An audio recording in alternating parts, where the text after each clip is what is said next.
What's up guys, Dragonheir here, and today I have multiple different teams for you for the Fey Meander. It is all based on 12 different heroes, but don't worry, they are all either free legendary hero or they are epic heroes. And it all depends on who you're facing, so let's go right into it. Even when you feel low, you can still go. Even when you feel slow, you can still go.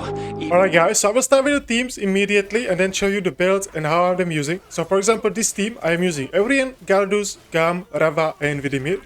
What I'm doing here is I'm using Gardus to push the enemies back, then I'm using Rava to pull the frost debuff and defense penalty from which remains. Then I'm using Vidimir for a lot of damage, and then I'm using Gam for stun. So Gardus will push the enemies back and stun them. Then I wait a little bit with the Gam, so Gardus can stun for like 3 seconds, and then Gam can stun for 3 seconds as well. So you don't want them to use their ultimates immediately after each other, right? Because you want to chain the CC. So what I'm doing here is like I am pushing the enemies back with Gardus, stunning them. Then I'm using Rava for the debuff. Then Vidimir to do more damage because of the frost debuff and the defense penalty that Rava will put on enemies. And then I wait like 2-3 seconds for Gam to use his ultimate. I will have skill timings for it, so some stages you can do the auto runs, but I would really recommend to do manually some of the stages. Because this team can do it, but you need to play with it, you know? You cannot just do it automatically. Like that's the disadvantage for free-to-play teams, I would say. All these free-to-play teams, they prefer to do manual, right? Because on the auto they can do some stupid mistakes, or maybe, you know, the skill timings are not exactly correct. And also positioning matters a lot as well. So this is the main team I was using a lot, especially early on in the stages like 150 to like stage 200, as you see on the screen. So pretty much always I'm putting Gardus in the middle when I'm doing the auto challenge, but then when I'm stuck, some stages I need to move him left or right. It really depends on positioning. I will have some clips for you to see the difference. For example here, I could have put my Evrian and Gardus to the left side, because there is a Mistress here and she can revive enemies, right? So very nasty enemy that you want to kill immediately, right? It worked, but usually you want to cover these enemies first, right? Now here is the stage 200 boss stage. As you see, I changed the team a little bit. I sub Gardus because I don't need him. I don't need any pushing here or stunning. I cannot stun the boss. So I don't need Gardus. I don't need Gam at all. So I changed Gardus for Gillian because she does shielding and healing. Or shielding. She does healing on her ultimate and defense up too. And also this plus 1 debuff from all heroes. And then I'm using Usha as well because she can do some decent damage, even single target damage, not just AoE. Because Vidimir kinda struggles with single target damage, right? He relies on his ultimate to bounce between enemies and do multiple hits and a lot of damage. While Usha can do, you know, a lot of damage to enemies on the frost debuff, and she has attack speed, so her basic attacks will hit multiple times. So this way she can do a lot of damage even to single targets. So as you see, and she's not even fully talented. I don't have all talents for her. I think I have only the first 4 talents. And she's still able to do around 20-24k damage per second. This is the team that I use for the stage 200, but this team is not able to do stage 220 and 240, the bosses. I had to change this team a little bit. But don't worry, I changed it for a different free-to-play team. I can give a hint, I'm using the Ice Blast heroes, but not the legendary heroes, don't worry. I'm using 2 epic Ice Blast heroes and other 3 legendary heroes, I believe. And that team is much better. Like, that team can deal with stage 220 and 240 and I believe 260 as well. Really easy to do. It's not hard to build. You just need to focus on a boss. But this team, as you see, is a little bit slower. It's like, what, 2 minutes in and we're still not done. So this is not a speed team. It's like what I tried and it worked the first time. So I couldn't like repeat the stage. So I'm glad I did a recording for it. I didn't lose it. But very easy team to build. Evrian, you know, damage reduction, shielding. Gillian for healing and defense up, and then 3 DPS. Like Rava is a debuffer, but she can do some damage as well. And then Usha for damage and Vidimir for damage. As you see, I'm surviving, but the longer the stage is, the boss does more damage. So that's why I had to switch on the highest stages for different teams. So that was the stage 200, the boss stage. Now let me show you different examples of the teams or the combinations. Don't worry, I will cover the heroes later on at the end. I will show you all the heroes and then how I have them built at the end. But this stage, as you see, I change Gardus for Gam, for Ravana. Because here, there are 4 melee heroes, I don't need to push them back, because there is no point, they're already grouped in the middle. So I'm using Gam to stun them, Rava to put the debuff on the enemies, then Rovena. I will start with Rovena because I want her to do damage first, because Vinimir had the Whisper of the Consumer, so he can execute enemies under 10% HP. So that's why I'm using him after Rovena. I want Rovena to do some damage and then Vidimir to execute them. It wasn't the perfect run, but as you can see here, it's all fine. Rava is still alive, she will put the debuff on the boss. And now, Aurelian is amazing, because on these 1v1s, you will see later on there is another 1v1 he has. He has the Undying passive, right? So it gives him invincibility for 3 seconds and recovery. And also a shield, right, on his ultimate. And then if you're using the Tide Surge, it does a lot of damage. So you can just keep him alive and do damage through the Tide Surge. So now there is a different combination. Now I'm using Voresh instead of Gam, because some stages you need a debuff prohibition. And I'm using my Voresh in Holy Hunter, I believe, because there is a 20% chance whenever he does damage to stun the enemy, and he has 3 hits on his ultimate. So he can put the buff prohibition on enemies and also stuns them, which is amazing. There's a 3-second stun on 20% chance on 3 hits. So that's a kind of decent chance, you know, to put a stun. And on the stages when they have a lot of buffers, for example here there is a Gillian who can put the defense up 2 on the enemies. I don't want that buff to be on them, right? Because I want to kill the enemies as fast as possible. So that's why Voresh is amazing for these type of stages, when you want to prevent enemies to gain buffs. Another variation, for example in here on stage 215, there is the Ignite team or the Burn team, and they do a lot of damage. So you want to kill them before they start using their ultimates, if you are able to do it. So in here, I'm using Gardus to push the enemies back, then I'm using Rava to put the debuff, the Frost debuff and the defense penalty. Then I'm using Ravana to do crazy amount of damage, and then Vidimir to execute the enemies before they can do the ultimates. Unfortunately, I didn't kill them immediately, so I used the Tide Surge and I used the Evrian to put the damage reduction. And I was lucky, you know, Rava survived, Evrian is still alive as well, and now it's just 2v1 and they are fine. Some stages you need to do multiple reruns, you know, sometimes you need to be a little bit lucky with these free-to-play teams, but that's fine. Another team for stage 218, I started using Alpha Narcy, and he is amazing, guys. For Fey Meander, he's amazing because of his aura as well. He has 30% bonus HP aura, and his ultimate, he does shielding. I believe I didn't even scroll him yet. I think I scrolled him later on around stage 230, 240, because I wanted his ultimate to be more often up, right? Because that ultimate does a lot of stuff for you. It gives you shield and also parries some of the damage. And in here I parried with Gillian for a lot of survivability, right? So I have my Alpha Narcy for this shielding, and then I have Gillian for healing and defense up 2. And this is amazing, especially for teams that you cannot one-shot immediately. Like in here, I wasn't able to kill Huitar immediately, so I start using more defensive teams, like this one. And this team can actually survive quite a bit. Also, this team is amazing against poisoners, because Gillian can cleanse the poison and heal and put the defense up. And then Alpha Narcy can put the shield, right? So very, very good team against the poisoners, or maybe even against some frost teams. Definitely try this team. And you don't even need to scroll Alpha Narcy and Gillian immediately, but the higher stages you kind of want to. And now there is a stage 240, the boss stage. In here, I start using Alpha Narcy and Gillian. I think I still not have him scroll the Alpha Narcy. It's still fine. But I changed my Frost team, the Ice team, for the Ice Blast team, alright? So I'm using Bladin and I'm using Nadja, 2 Ice Blast heroes. Bladin is pretty good because on his ultimate he generates 2 ice crystals for himself and for the ally. So Nadja will have ice crystals, which means she will do double cast on her butter skill, and it will enhance her butter skill as well, so she will do even more damage. As you see here, I'm doing the stage manually because I don't want to hit the mini spiders. I'm focusing only on the boss. So I'm doing as much damage to the boss as possible. Also, I'm using Vinyara because she can put the defense penalty from the which remains, and also she does the attack penalty, right? And she pushes the thermometer of the enemy back. So that's why I'm trying to use her before the boss reaches the skill, right? Not in the beginning of the skill, but almost when he's reaching the skill, because this way I will reset the skill meter of the boss the most. And I also want her ultimate, the Vinyara ultimate, the attack penalty on the boss before he does the ultimate, alright? Because that ultimate can do a lot of damage. so you want some attack penalty on a boss. And also Gillian, if it's possible, for the defense up 2 as well, so you have a lot of survivability.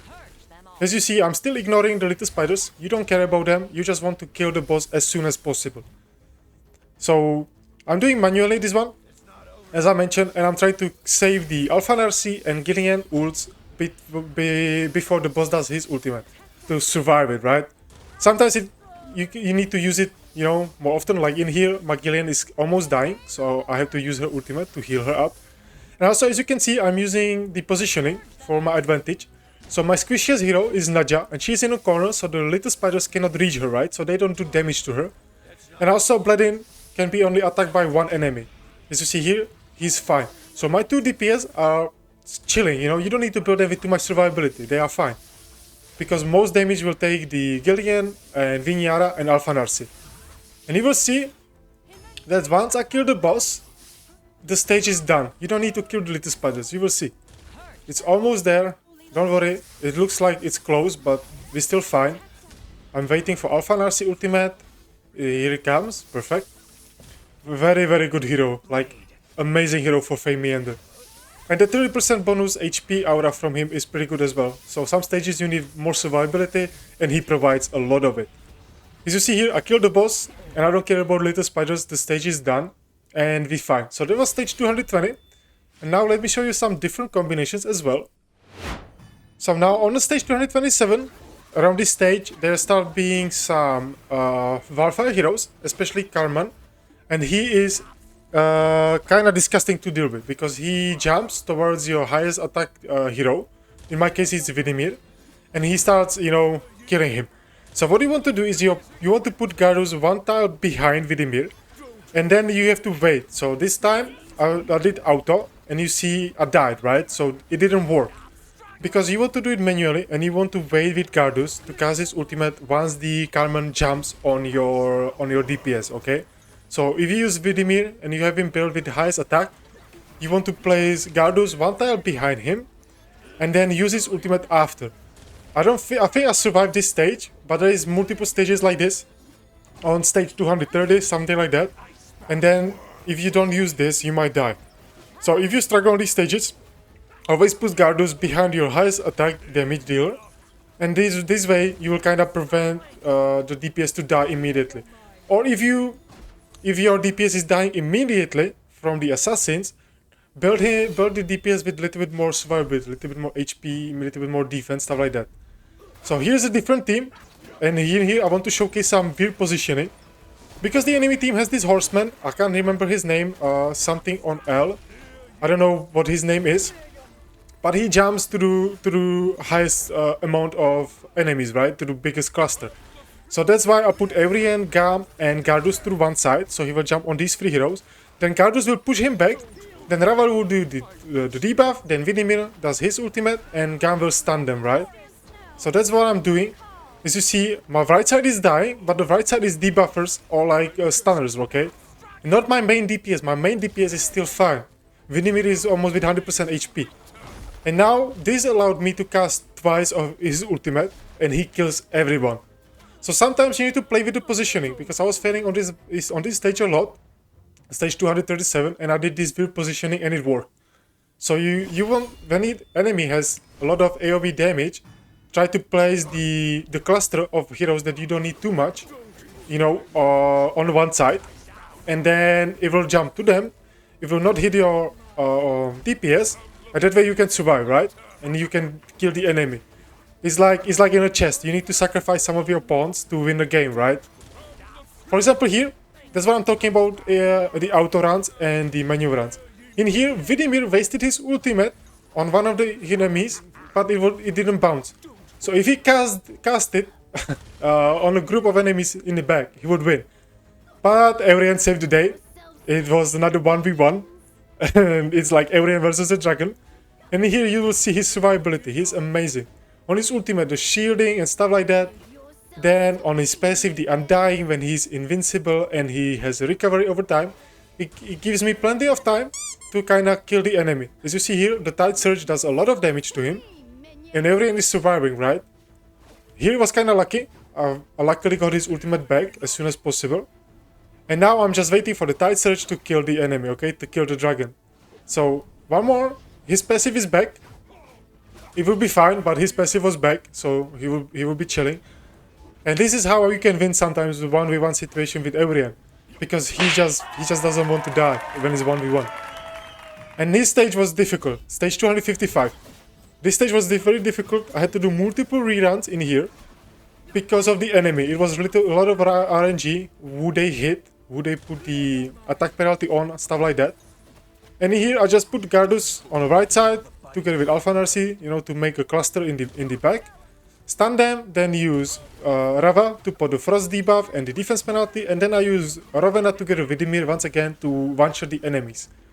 But it was a very difficult stage.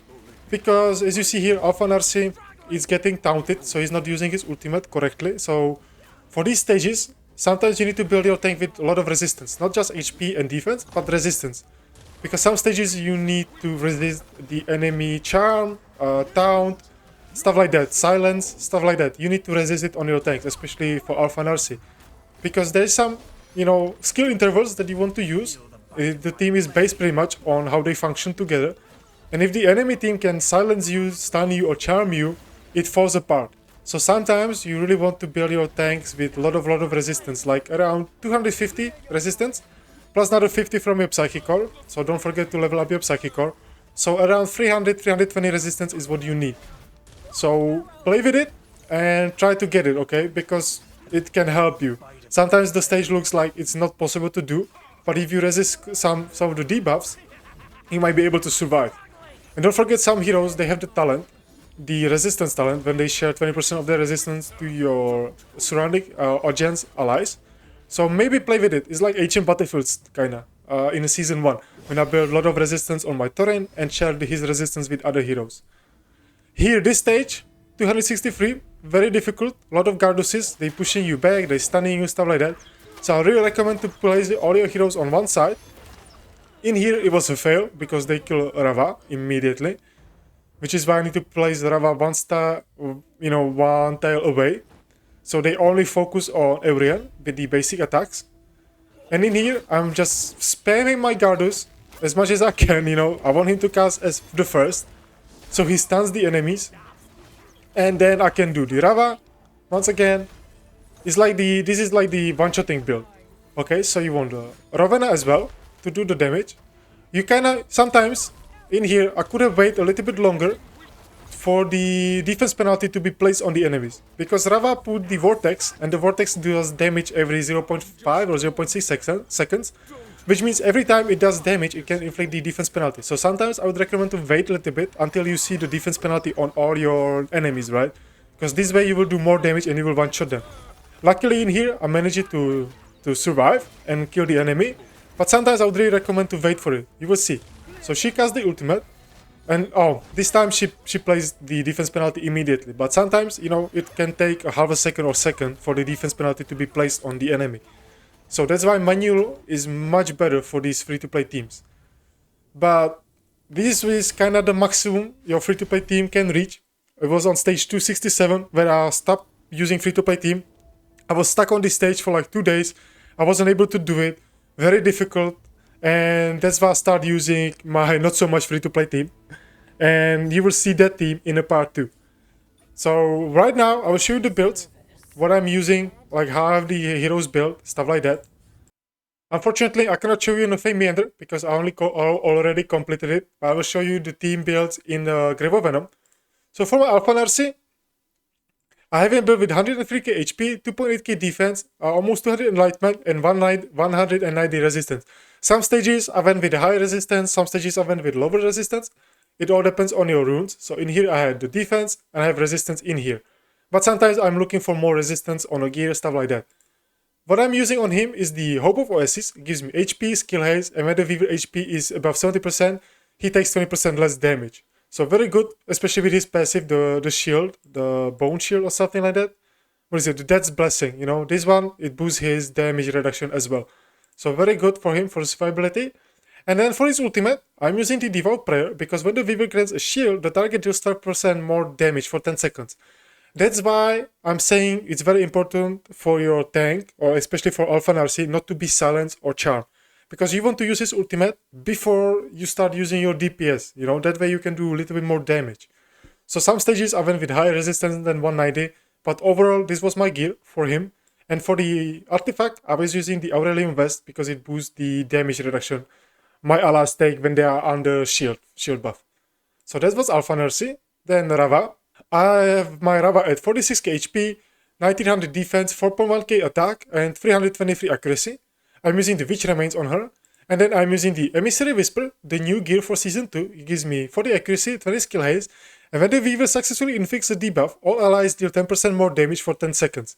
So I'm stacking this 10% more damage together with Alpha Narcy, another 12% more damage. So that's already 22% more damage. So very important to use these heroes kind of like behind each other, right? There's a 10 seconds window where you want to use both of them, and then you want to use your DPS as well to maximize your damage.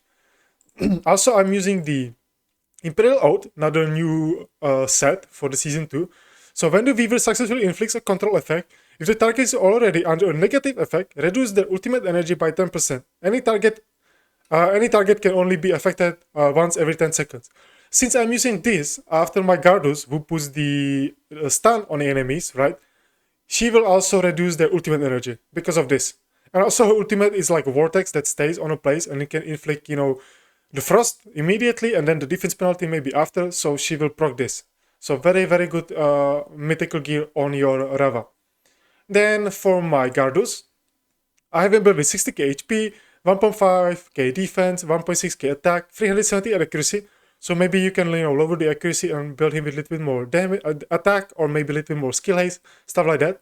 For the skill haste, I'm also using the Hourglass. The Rift Hourglass gives me HP accuracy, and the Weaver gains 100% extra skill haste when you have it at level 20.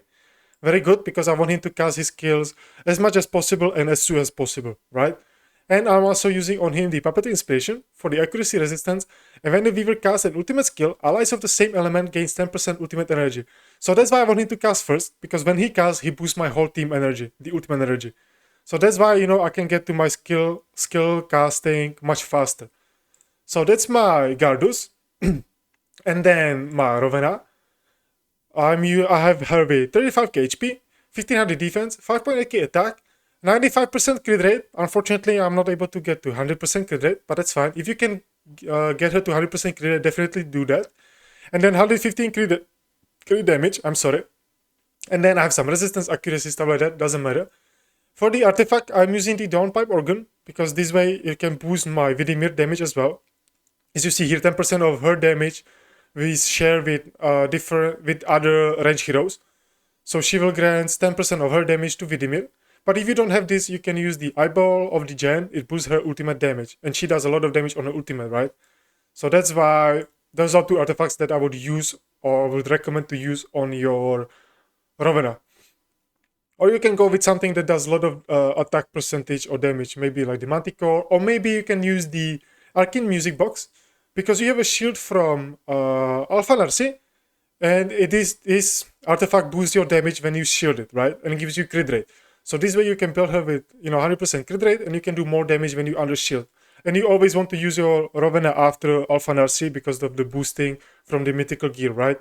So there's another artifact that you can use on your Rowena. And last hero is Vidimir. He has 50k HP, 1200 defense, 4.2k attack, 75% crit rate, and 243 crit damage. That's why some of my runs were, you know, a lot of RNG, because sometimes he didn't crit, sometimes he crit. Unfortunately, I wasn't able to build him with 100% crit rate and keep this crit damage to be really high. So I gave up a little bit on crit rate and built a lot of crit damage because of these gauntlets. I went with the crit damage and I put the Ascension, the Elemental Ascension, I think, or whatever it is called, to get another 16%. So that's why I have my Vidimir with not 100% crit rate, but a lot of crit damage.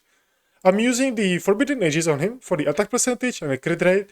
And when casting a battle skill or ultimate skill, the will do 6% more damage for 10 seconds. I was thinking this could be really good on Vidimir, because when he kills enemies under Frost debuff, he gains 20% ultimate energy back on his passive, right? Or 15%. I'm sorry, 15% of his ultimate energy back. And also he gets the 25% attack up. So what I was thinking is like, okay, I will kill like 4 enemies, get a lot of my ultimate energy back. Maybe Gardus can cast again his ultimate. You know, so he will be able to cast his ultimate twice in a row, which will boost his damage, right, from this gear. It didn't happen that often, but sometimes it happened, sometimes it proc, and it did a lot of damage. So those are the 5 heroes. I will show you a different team. So let me show you the Fey bonus team. Maybe Fey bonus team. Here is Eurian. And I have my Eurian with 67k HP, a lot of defense, around 5k defense. You want to build him with a lot of defense. If you can use some accuracy, but I would really recommend to use resistance rather than accuracy, because on his battle skill he can put the attack penalty too on the group of enemy in front of him. Sometimes it's good, especially on the stages when you have a lot of melee heroes against you. But I would more focus on resistance because it's more important on him to resist, you know, some of the debuffs, as I said earlier, you know, like the charm, stun, taunt, stuff like that. Also, I'm using the Scrap Amulet on him, you know, for the defense, and when he's falls below 30% HP, he gains a shield. Very good. And then I'm using the Brotherhood Spirit on him. It gives me defense, and whenever you cast an ultimate skill, all allies elemental damage is increased by 15% for 10 seconds. I was using this on him because he doesn't have any shield, so I cannot use, you know, the mythical gear on him. He only shields himself, the Devout Prayer. But what I'm thinking right now is maybe you can use the Brotherhood Spirit on your Alpha Narcy as well. So that way he will boost your team from the Brotherhood Spirit and the Devout Prayer as well. So maybe you can use you build your Alpha Narcy with the Brotherhood Spirit, you know. So in here I was looking for the defense percentage on a chest, defense percentage on a gauntlet, stuff like that. I don't care too much about other stats, you know, I want defense, and some resistance, or some HP as well, okay? But mostly defense and resistance. And the Brotherhood Spirit, amazing, because you want to use your Eurian before you use your DPS, right? To boost their damage. So that's a Eurian build. Maybe you can use this build on your Alpha Narcy as well, together with the Devout Prayer to boost your damage even more. I'm kind of ashamed that I didn't use it when I was, you know, farming, or like when I was pushing the Fey Meander. And now let me show you my boss team for the Fey Meander when I was using the Ice Blast heroes. So in here, Alpha Narcy, again, same build. Then Viniara, I have her with Puppeteer Inspiration.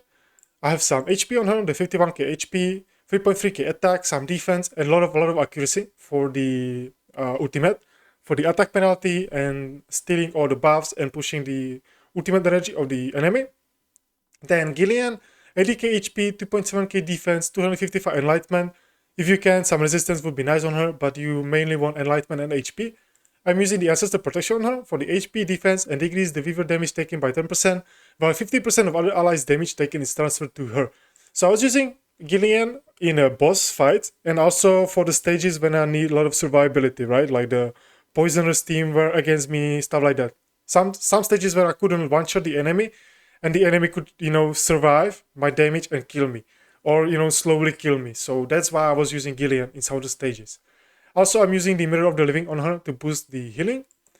And then Naja, the Ice Blast hero. I have her with 52k HP, 4.4k attack almost, 75% crit rate, and 243 crit damage. The crit rate is fine. You know, she can gain some crit rate from the kit, I believe. Or maybe not. No, she only gets the attack up. Okay, I'm sorry. She gets the attack up from the ultimate when she has the crystals, you know. And she does a lot of damage, so she's amazing for the boss, you know, focusing on boss, doing a lot of damage to him.